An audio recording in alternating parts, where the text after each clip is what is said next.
Oh, let me tell you something. Busting makes me feel good.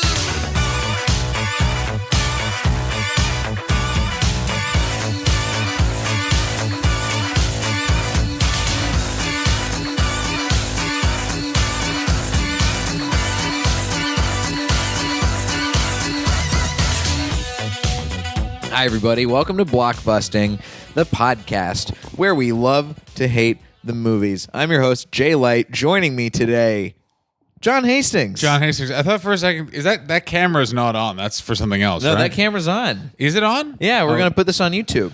Okay, cool. Yeah. Shouldn't have worn such a tight shirt and then sat down. Anyway, hi, everybody. We're going to talk about truly a crazy piece of shit film that somehow is a piece of Chinese government propaganda, but I can't really figure out how Yeah, me either. or honestly why. It's called The Warriors of Virtue. It is your classic 90s kid goes into a fantasy world situation. I love you've done all the intro legwork for me. This is nice. What are you supposed to do? Like you gotta. I mean, I usually go right. I usually am the one who's saying what we're talking about and getting into it. But you've got such a disdain for the movie. You want to get into there. We yourself. gotta get the kissing out of the way so we can get to the full penetration. Oh yes, let's penetrate how bad this movie is. This is, I think, the last of these types of movies. The other ones that fall into this category: Never Ending Story. Yeah. Little Monsters, another piece of shit film. I've never even heard of Little Monsters. Stars Howie Mandel as the monster under your bed.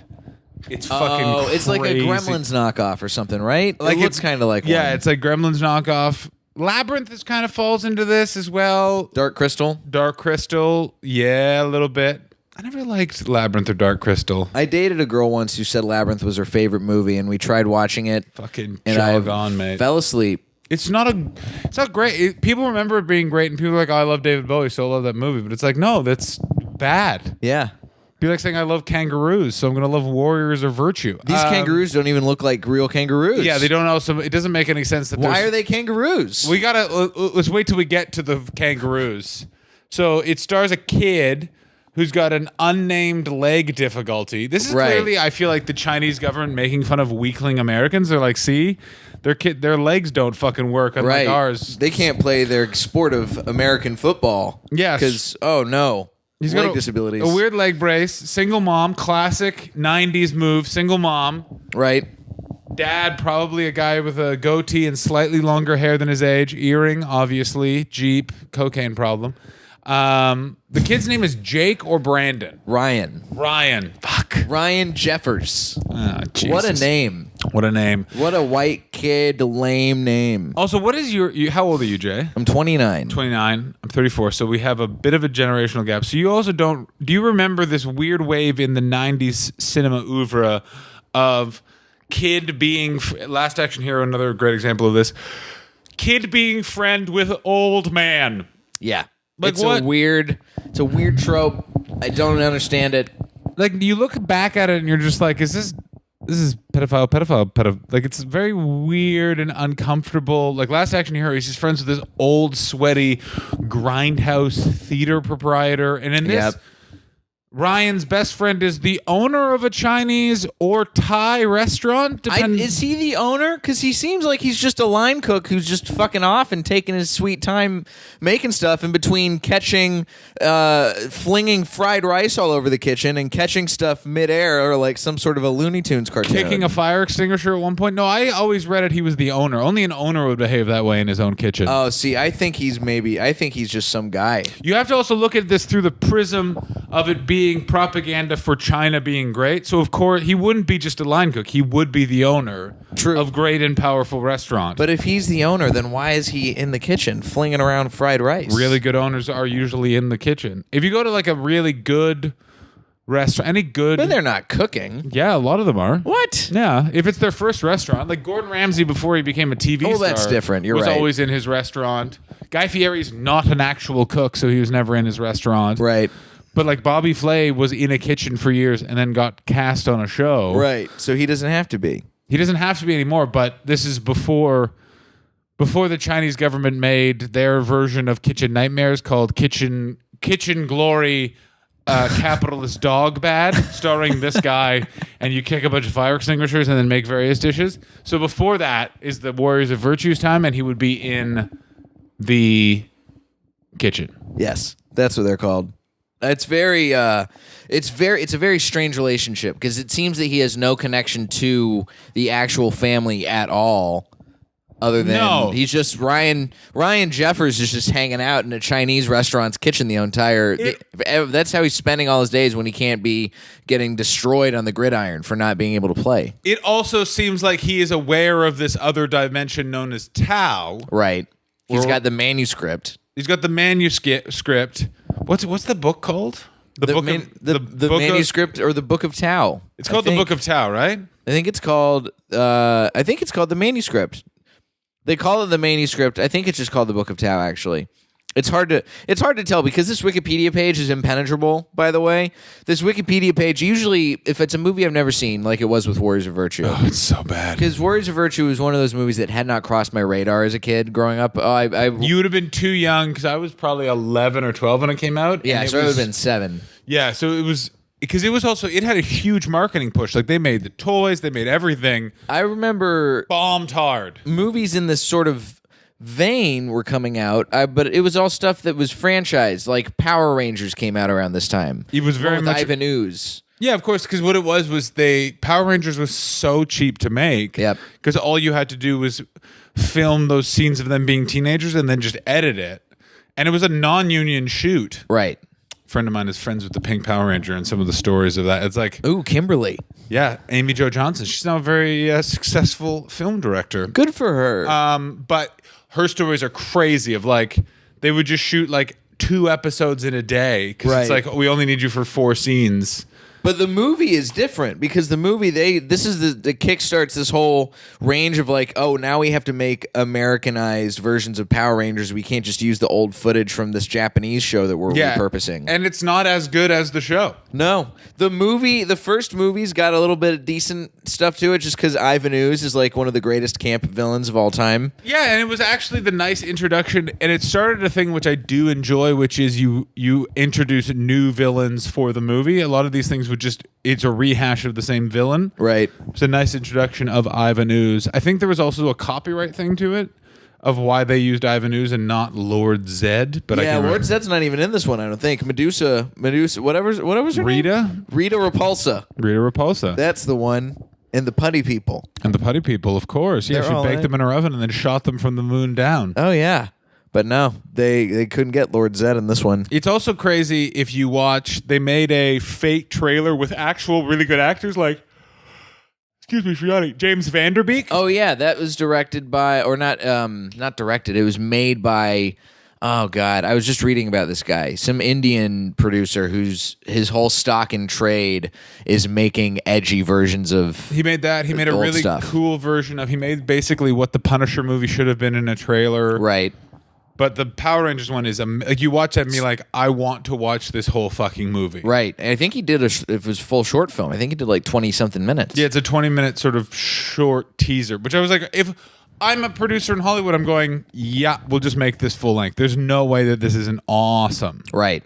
Because everyone has the mythology. You could do a sequel. Here's what you can't do a sequel of: The Warriors of Virtue. Ryan Jeffs, or whatever the fuck his name is. Is his name Ryan Jeffers? Ryan Jeffers. Oh, it was almost very close to Warren Jeffs, the pedophile leader of the Mormon cult, the FLDS? FLDS. No, that's an anime, I think. Wait a minute.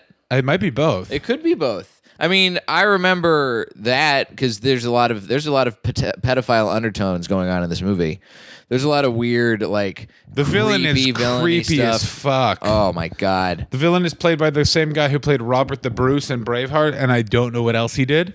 Sorry, I'm just trying to find this actual good Power Rangers thing too.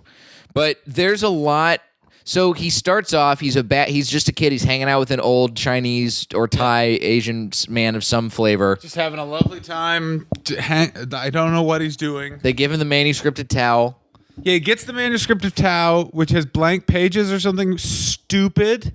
And then he meets up with the cool kids, and they have to initiate him into the group, which is so weird. Right. And the initiation is you have to go across this pipe before this other pipe jumps into it, and if you don't, you'll for sure drown. Right, because you're going to fall into a giant swirling whirlpool in the middle of the sewer. You know, standard stuff. Essentially, these football jocks are trying to murder a disabled kid. Right. And they do. That's how it goes in the 90s, you know? These are the kinds of things. Pre 9/11, when bullies weren't Muslim and they were just other white people, far more aggressive. Yeah. I remember if I had seen this movie when I was actually 7 years old, I would have been terrified that something like this would have happened, and I wouldn't have hung out with those kids, because that's essentially what I did. That's how I made friends, is by hanging out with kids like this. Were you friend? You were jock adjacent? I tried. Well, that's because I wanted to be popular and cool, and I just allowed myself to be a punching bag like old Ryan Jeffers. Of course. I didn't. It was one of those things where there were like a gang of yuppie popular kids, but we just hated them. And they hated us so aggressively. Like, I listened to other people's high school years, and I was like, mine was... there was so much violence and drugs and just weird, creepy behavior. Like, it's just bizarre. The amount of my friends that got in absolute trouble for stealing their parents' cars and crashing them. This happened on 2 separate occasions. One of whom, by the way, attempted to do a massive cover-up. Really? With injuries of stealing his parents' car. And put it back and just acted like nothing had happened. And it was like months later when the police figured it out. It was awesome. Like, it was just, and one of those things where it's like, even at 14, I was like, yeah, you deserve to be in massive trouble. You could have murdered someone with a car. Right. So Warriors of Virtue. Warriors so of Virtue. I wish I had been murdered with a car as opposed to watching this movie more than once. Me too. This is not... So he gets stuck in the whirlpool. He wakes up in the land of Tao. Yep. There's a dwarf. Oh, who, yeah. Like is like violently attacking him from the jump, shaking him down. There's that, yeah, shaking him down, and then there's a bunch of goons that are bad guys, and then he's saved by the water warrior of virtue who's named Aqua Boy or something like that. I think it's there's. They all start with Y's. That could have honestly, could have been one of the names. Yeah, could have been one of them. Anyway, there's 5 warriors of virtue, one representing fire, air, it's wood, yep, steel, and water. You're so close. There's actually no air one. I know. What are they? It's water, metal, wood, fire, and earth. Earth. Oh, go fuck yourself. And they all have they have the water. They have a power and element, and then they also have a virtue because they're warriors of virtue. And they're the guardians of Tao. And yes. Fuck me dead. We've got Yun. We've got Yi. We've got Lai. We've got Chi. And we've got Sun. And go fuck yourselves. And they're all looked after by this old Asian man. Master Chung. Master Chung. Obviously, is Master Chung going to get clipped later on in the film? I'm pretty betcha. sure he is. Of course. Master Chung is saying bye-bye. Have you guys ever read The Hero's Journey? Well, get ready for a very formulaic version of it. And so... Don't forget, there's the nice young lady who shows up, and she seems great. Elysia. And she's bad, as it turns out, right? Right. She's bad. We find out she's bad when she stops wearing the color white and her hair changes from That's like right. a nice girl's ponytail to a hussy's perm. Yeah, and it's also very much, this is all very reminiscent of the first Teenage Mutant Ninja Turtles movie, in that Raphael is not part of the Ninja Turtles in the first Ninja Turtles movie, right. Which is a way better version of this, where they just have it be the water guy is not part of them because of... he killed a guy or he doesn't want to be. I can't remember. Yeah, it's like in Die Hard when what's the guy's name? Reginald Vell Johnson. Yeah, he killed a kid. He killed a kid. He shot a kid. He shot a kid. Yeah, you know? this is the he's on desk duty. Would have been way better if it was Reginald Vell Johnson. Which do you think is the better theme song of 90s sitcoms, Full House or Family Matters? Oh, you know what? I mean, Full House, because I can't remember the Family Matters sitcom. Here's the thing: is Family Matters theme song. I was 100% with you until I was just having this conversation, and someone played me the Family Matters theme song, and I was angry at myself for not remembering how fucking banging that song is. Yeah, it's like just got horn. Oh, it's fucking. Yeah, let's watch some TV. I might take this moment to actually drop that in. I rarely do drops during this podcast. Drop but it in. We're gonna throw it in.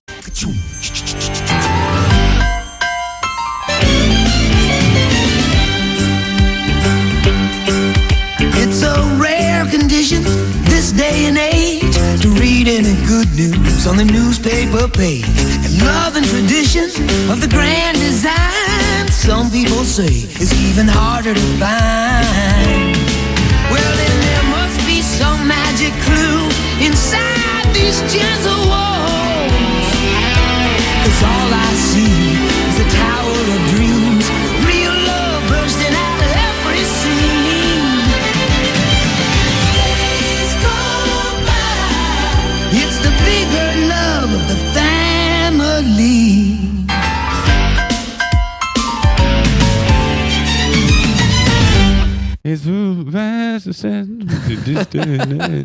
Family Matters. Well, if we had any of the cast, that's the big part of the big problem with this movie is I don't care about anyone in it. None of the actors have gone on to success, nor were they going to go on to success, nor were they really sure that this was going to be a hit by day 5 of the shoot. The closest anybody has come to being successful is that one of the guys in a kangaroo costume is perhaps one of the most famous like costume villains of all time, Doug Jones.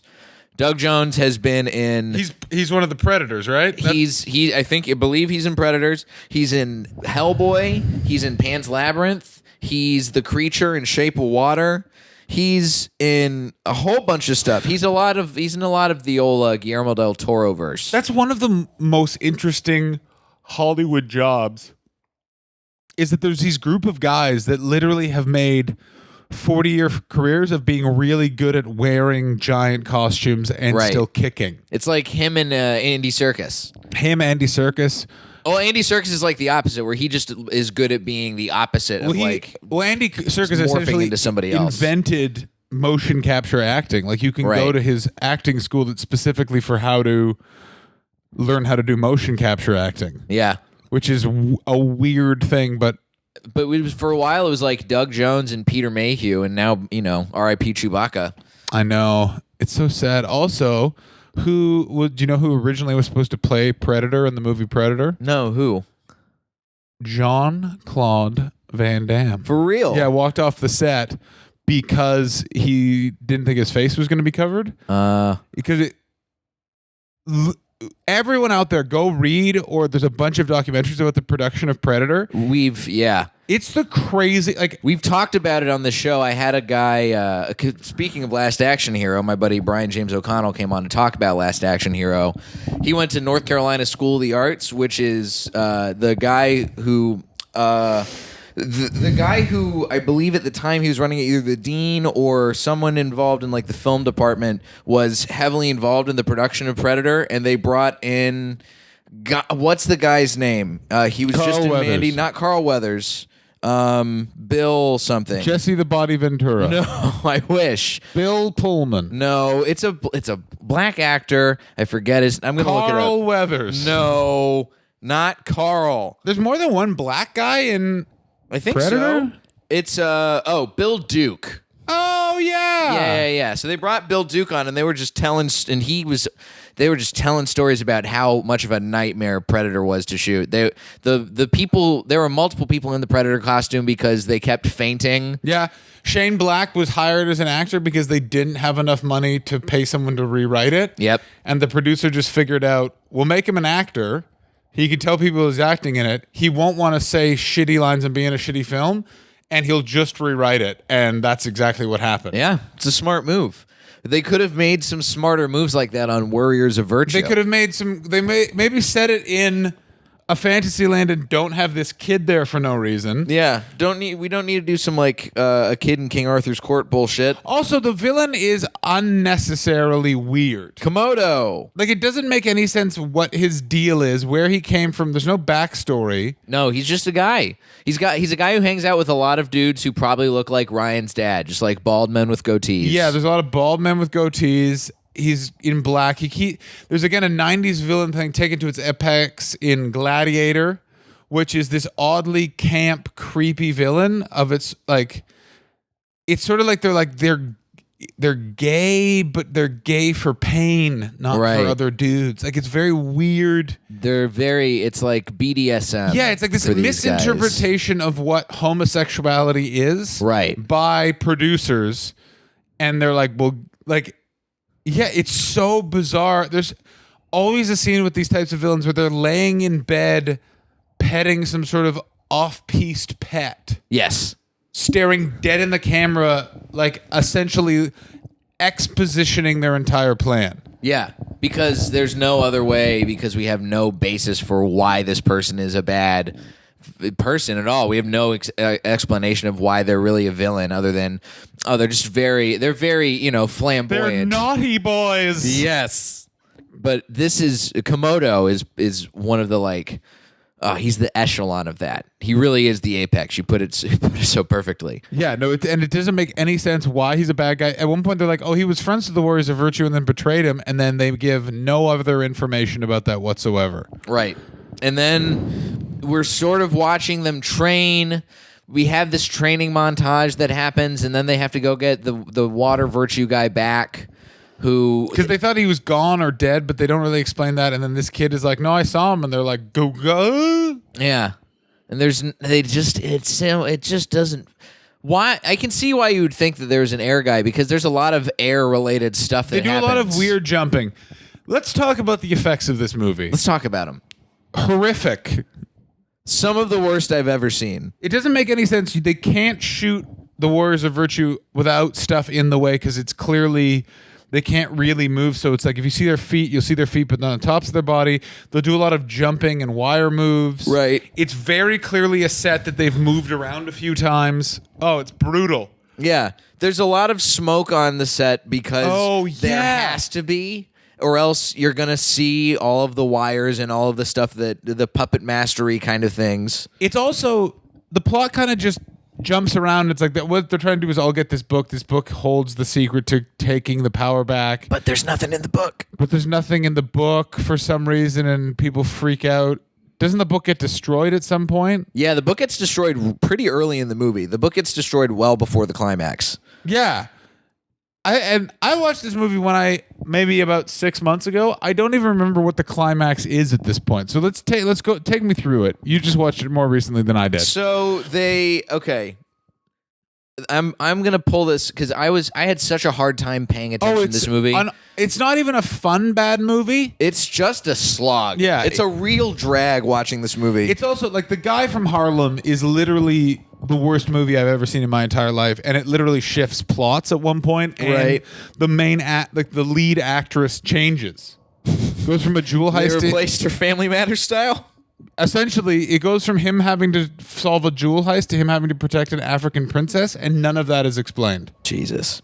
So basically what happens is Chung, the guy who's in charge of the Warriors of Virtue, is they go to the life spring. These are all things that like you don't care. It doesn't matter. The villain comes to fight, kidnap Ryan. Of course, you got to get that Ryan. He instead fights Chung. Chung is defeated and killed by Komodo, and then Ryan is kidnapped. And then you find out that Elysia is bad. Alicia's the babe that Ryan's like, "Oh, you're slightly older than me, and I'm a kid, and I'm into it." She's the Padme to his Anakin. Oh, very good reference to another shit film. I would rather watch Phantom Menace over and over again than this, though. I would rather watch Phantom Menace Phantom Menace does not get the credit for how bad of a movie that is and how much that fucks up the Star Wars ethos and mythos. Like, the amount of characters in that are totally... The idea that the droids show up, go fuck yourself, George Lucas. You not knowing how to write a film, asshole. If you listen or read about anything about the production of the first 3 Star Wars, it was fucking Kazan, Coppola, and Lucas's wife at the time essentially taking his really good 2-sentence idea and creating a fucking amazing fucking 3 movies. Right. 2 movies, and Jedi is much better than people give it credit for, but they've just started hating on it for no reason. People don't like that movie, and I don't understand why. It's a good movie. It draws different. the whole thing to a perfect conclusion, and also you get. I also don't. It's one of those things where like, oh, it didn't explain a bunch of things. When did movies need to explain every little thing about a plot point, especially something as vast as Star Wars? Right. Like Warriors of Virtue, I would appreciate if they tried to get everybody to explain what was going on in this movie. Like why Komodo is a bad guy and what the relationship between the Warriors of Virtue and Komodo would be excellent. Phantom Menace goes the opposite way and is like, oh, we got to make sure that you meet the accountant that the Skywalker family had before Anakin was born. Fuck. There's this part that I completely forgot about that I'm reading about now on the Wikipedia page, where for the ultimate fight, when after Ryan is like, oh, I can't read this book, so the book gets destroyed, the Warriors of Virtue come to fight Komodo, and Komodo splits himself into 5 parts to fight the Warriors. I don't remember that even happening. I honestly could not tell you if Wikipedia has been edited. Hacked? Yeah, and I don't remember that. I remember being one guy and the sword guy fighting, he's clearly the Leonardo of the Warriors of Virtue. There's the hula hoop guy played by Doug Jones, and somebody's flinging a hula hoop around. He's the steel guy. He's the steel. He's the Warrior of Virtue of steel. Yeah, by the way, for some reason, the Chinese government thinks that steel is an element. Right. Because, listen, Chinese know a whole lot about steel. Air, not a metal. Well, they're just going into their diplomatic policy. They have, if it was the element of smog, then maybe the Chinese government would have understood it better. Yeah, the element of repression. The element of workers jumping into nets. That's more Apple than even the Chinese government, which is scary. Yeah. But hey, if imagine if we had those Foxconn buildings in Wisconsin like they were originally planning. If you don't think that that's what's going to happen, and then as coal goes away, I truly believe that what's just going to happen is they're going to move them all into the Midwest and be like, well, you wanted jobs, here's the jobs. Right. Well, that's the thing. They keep saying they're going to do it, and then they back out. Like they were saying, all right, we're gonna put this air conditioning plant back in the Midwest, and then that didn't happen, and now all of the UAW is on strike as of like today. So there's nobody making cars. No one's gonna make cars. Well, part of the problem also is that all the factories are gone. Like one of the reasons why this has nothing to do with movies, but it's just an interesting fun fact. Right. So. And I just know this because of Canada. Canada, when all of their industry shut down, they didn't dismantle the factories and sell them off. They had to just leave them, and they're like, they'll be repurposed. We're not dismantling them. Right. So when things like paper production went back up and they needed more paper mills, the paper mills were just there already. You just had to replace some stuff that was broken, refit some things, and back at it you went again. Right. As opposed to all over the Midwest, they've literally just gutted everything. Right. And it's gone. So it's like, okay, we want to re-put in this air conditioning factory where it used to be here, but now it's literally just a pit. And they're like, we're not rebuilding it. And then you do it, government, because you were supposed to maintain and watch this because it's your property because it was foreclosed on. Right.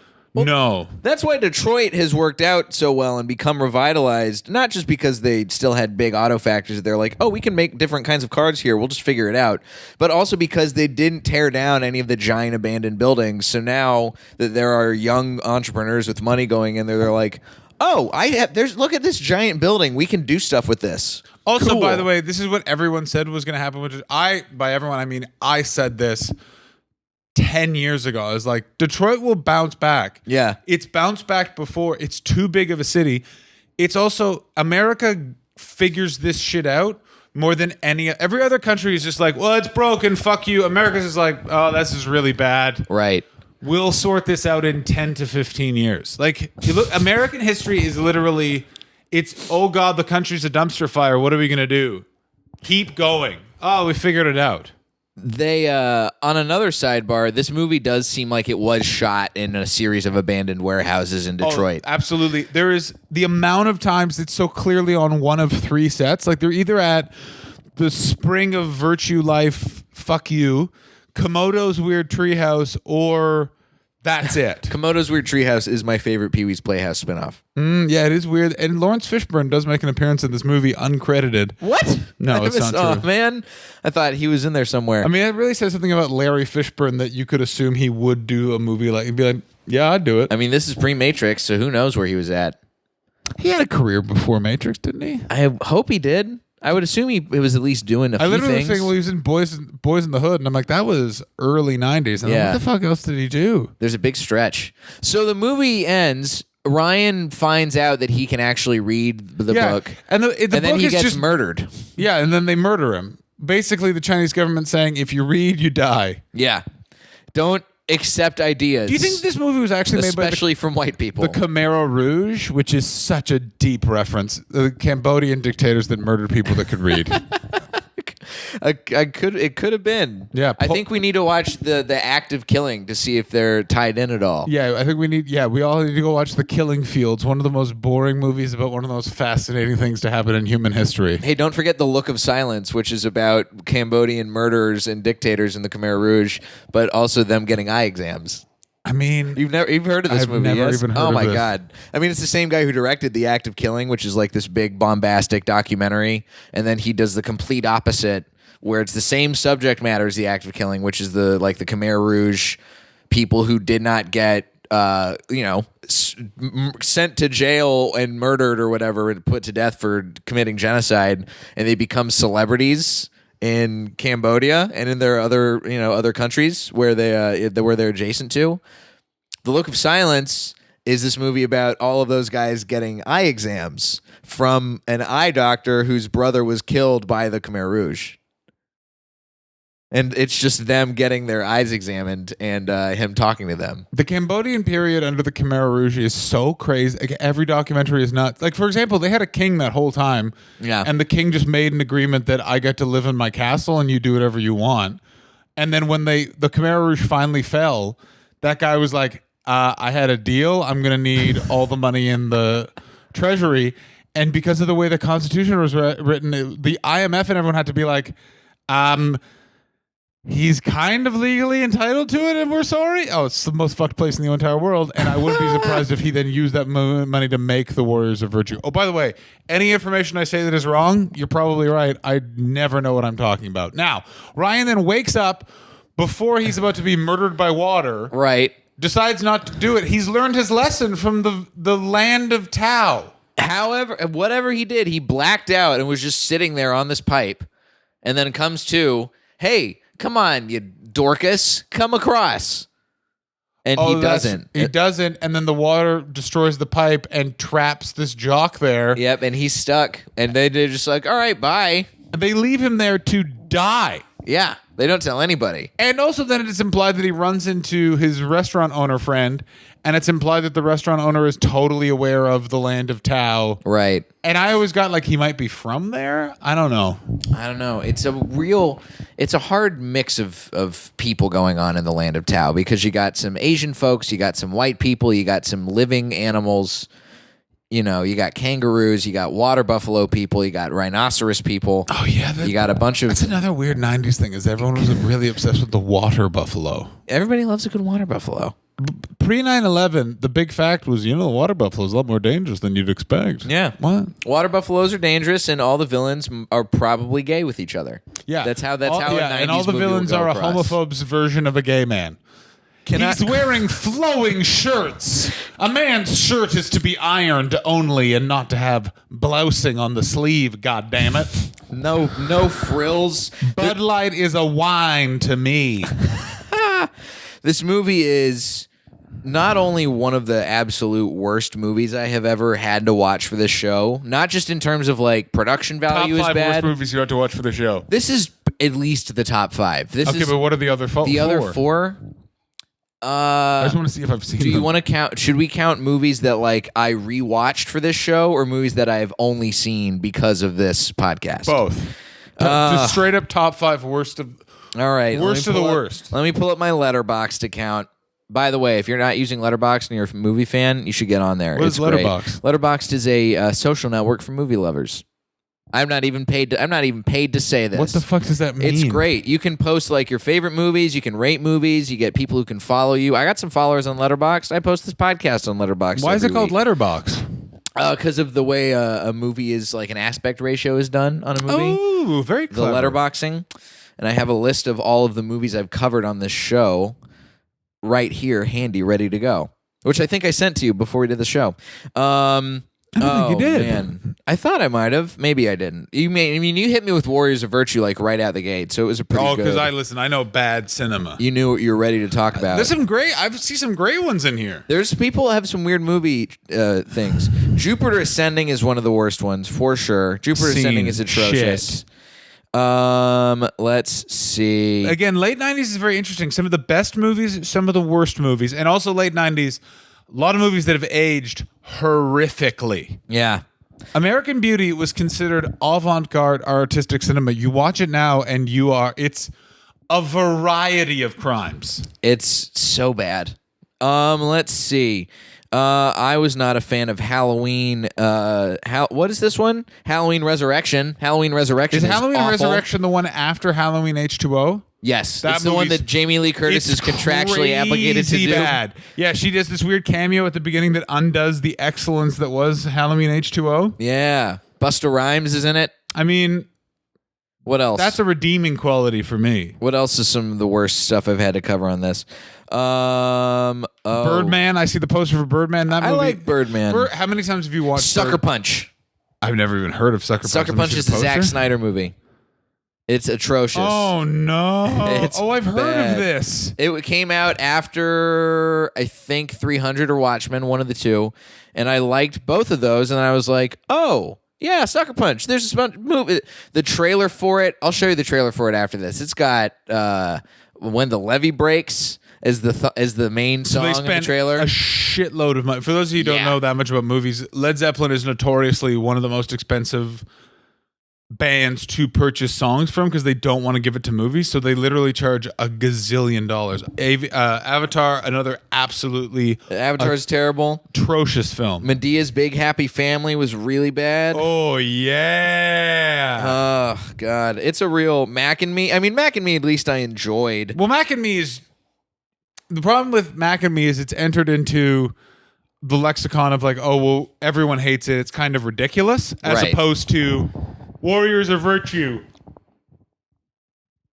Sorry for yawning. Jupiter Ascending, the movie Supernova, which is Never even heard of this movie. it's crazy. There's an eclipse movie where they're going to the sun. Sunshine? Sunshine. That movie. I've never even seen Sunshine. Sunshine is so good and then takes the craziest left turn in terms of it switches genres, tones, and feels. Well, because the whole point of the movie is that they're trying to put the sun back together, right? It's supposed to come back in They're light. trying to get to the sun to fire a nuke to reactivate the sun. And it changes. It changes into I'm spoiling the movie now. Spoil. It changes into a haunted house horror film for 35 minutes for no reason.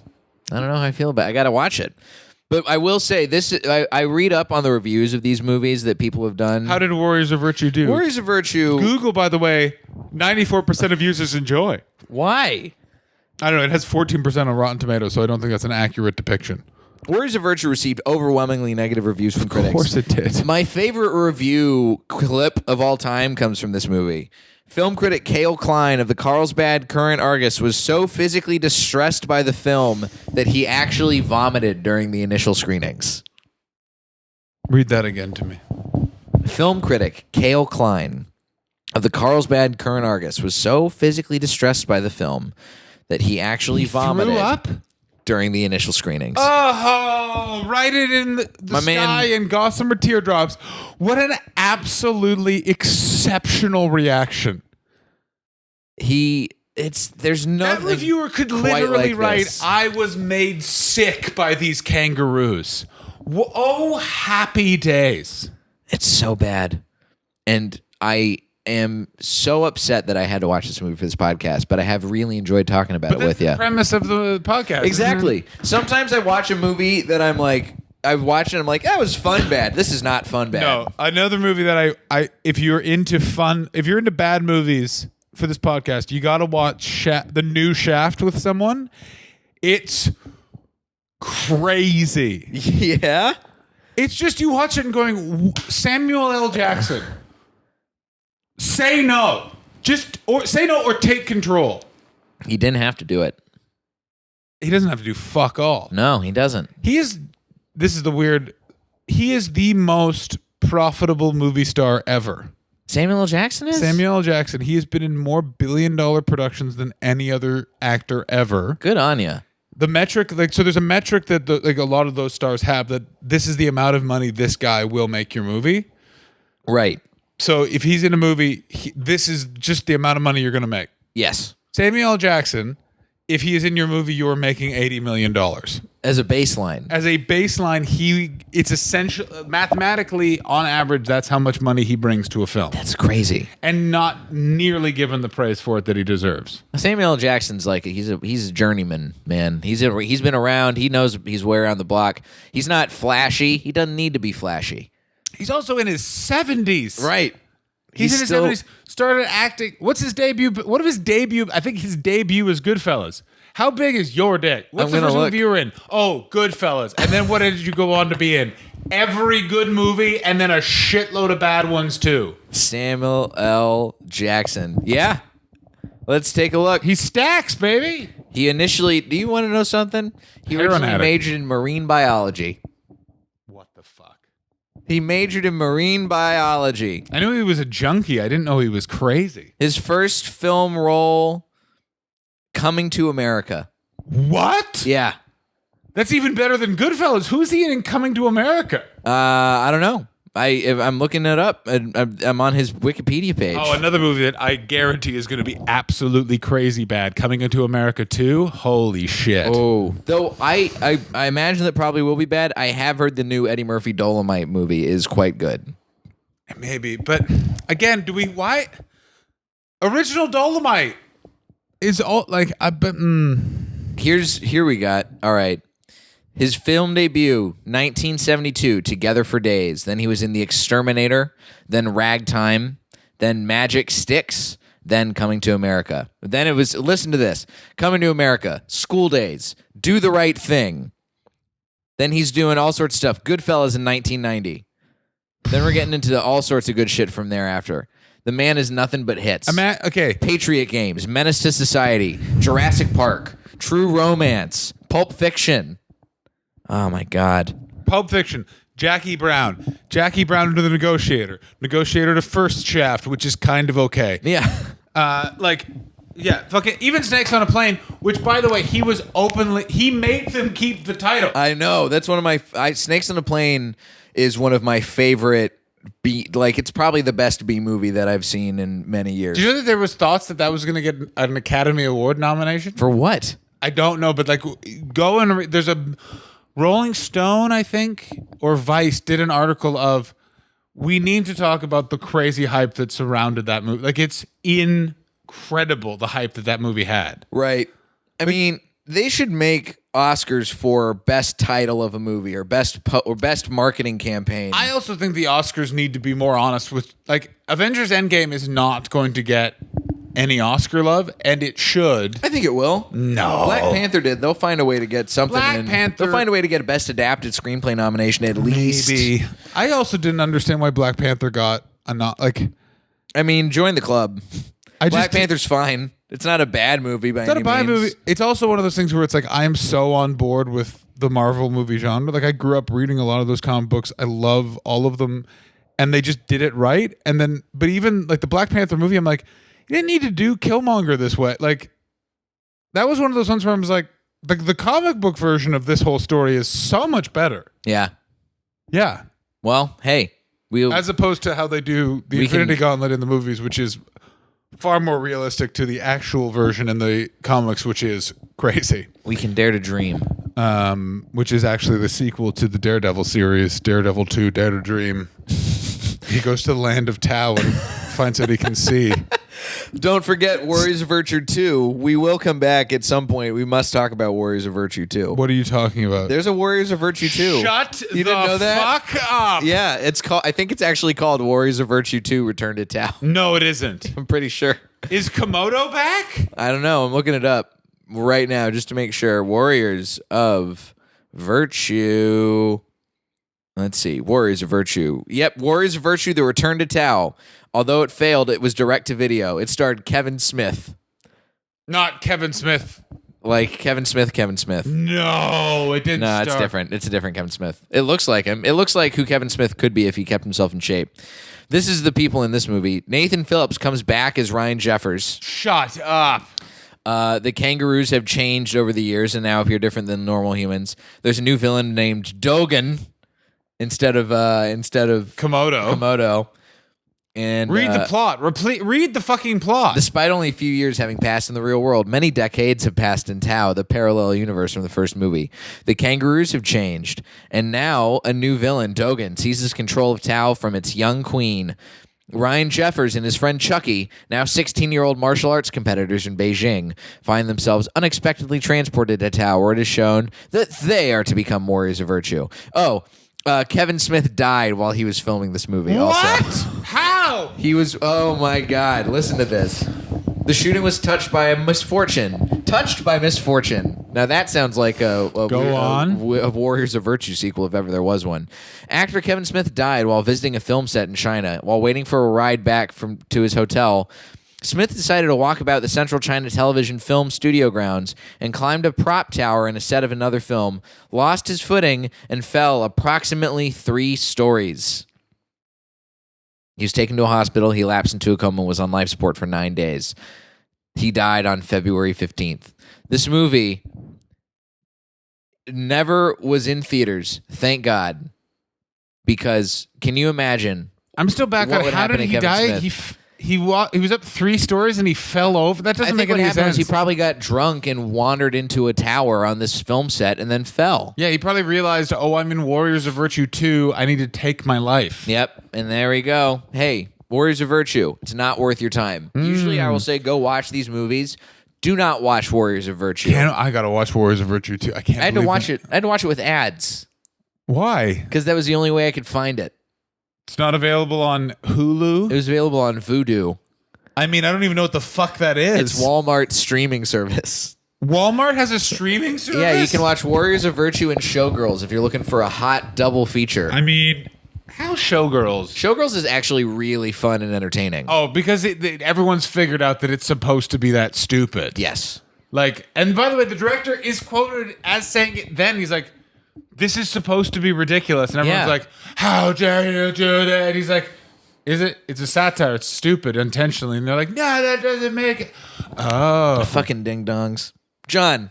Jay. Where can the listeners find you? Find me on Twitter at The John Hastings. Find me on Instagram at The John Hastings. You can listen to my podcast, The Wrestler Review, out every Sunday. This week is The Dudley Boys Part 3 when they're at TNA. If you know anything about wrestling, you're going, whoa, that'll be exciting. And if you don't, you're just going, those were letters used as words, but I don't understand them. The only pro wrestling match I've ever been to was a TNA Impact event. Oh, what? Why? That'd be like the first time you went to a movie set. It was for Trauma Films. We'll talk after we get off this air. Go on, Bank. Go on. This has been Blockbusting. Oh, I'm Jay Light. You can find me at Diet J on Twitter and Instagram. JayLightComedy.com for show dates.